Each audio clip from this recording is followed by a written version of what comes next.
Well, good morning, church. Thank you for continuing on our daily Devo. Today we're in Genesis chapter 2. Now, if you've been reading with us, you'll notice that creation, the whole creation has been done through the first part of chapter 2, but chapter 2 looks at the creation from a different perspective than chapter 1. It is not contradicting, but it's complementary to give us a more intimate view of what God did specifically in his creation of mankind, of Adam and Eve.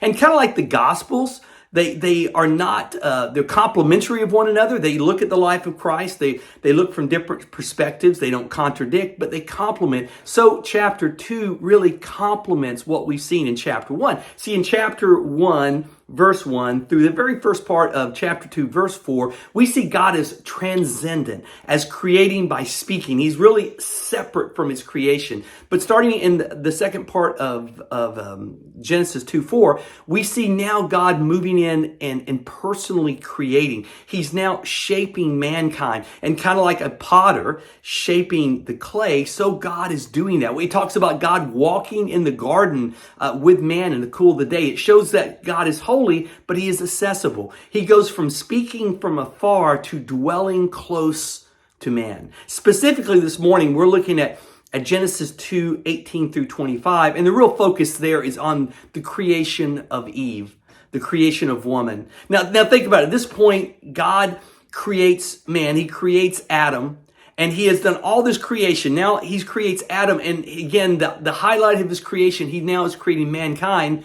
And he's in a perfect world. He has a perfect relationship with God. He has a perfect body. But for the first time, God says something shocking. He looks at him and says, "It is not good for man to be alone."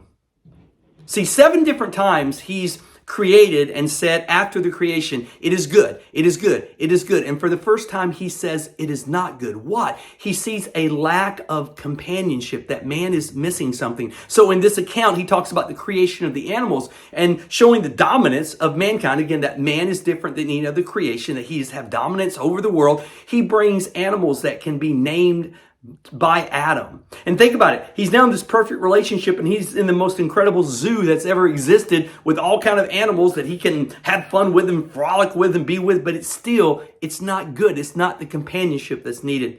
So instead, he takes Adam, he puts him in a deep sleep. He takes a rib from Adam, and from that he forms woman. And now what's about to happen is we're about not just to get introduced to Adam and Eve becoming that first couple, but it's really a picture, the underpinning that Moses is writing to understand marriage for us and how marriage works. Remember, at this point, he's lacked companionship. And so God brings this woman to Adam. It makes me think of the wedding. I mean, when my daughter Lydia got married, I got to walk her down the aisle and present her to Justin Avery, who was to be her husband. And it's kind of that picture of a woman being handed over, in a sense, from that relationship of the other family to form a new family. And it says that it explores that relationship because it says that she was made to complement him. She is a helper. Literally, the New Living Translation, I love it, says a helper just right for him. I love that. A helper who's just right for him. Now, some say, well, isn't helper kind of a diminishing term? Kind of, she's the helper. But it really isn't. That Hebrew term is used 4 times to describe God himself. And God is not in a lower position, but it's just someone stepping in to meet a need. He does that. So together they have companionship. Second, we see a union between a man and woman who become husband and wife that is intended to be permanent. It is not to be something that is passive, not for a time, but it's meant to be one man, one woman for life. That is God's ideal. We see Christ quote the scripture. We see Paul quote the scripture, both to show the importance and the permanence that marriage is intended to be. Third, we see that the man is to put the wife's interest above all others. This is Moses, who later will write, talking about that we are to honor our father and mother, one of the commands. And yet there is a picture here that when a man leaves and a woman leaves their parents and they form together a family, that they are to make that relationship a priority. And that's why it says, for this reason, a man shall leave his father and mother, and the two shall become one flesh. That permanence, that connection glued together. Interesting that this is being used. Did Adam have a father? Nope. Did Eve have a father? Nope.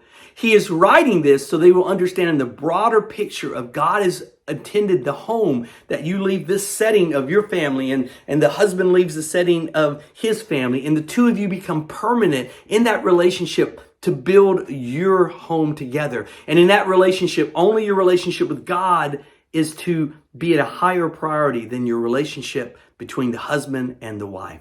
See, from this, and it will continue, but from this we see that first picture that God is now at the crescendo of creation. He has created all that is there in perfection. He's created Adam and Eve in perfection. He has given them a perfect relationship with each other, a perfect relationship with God. Everything's idyllic. What could go wrong from here?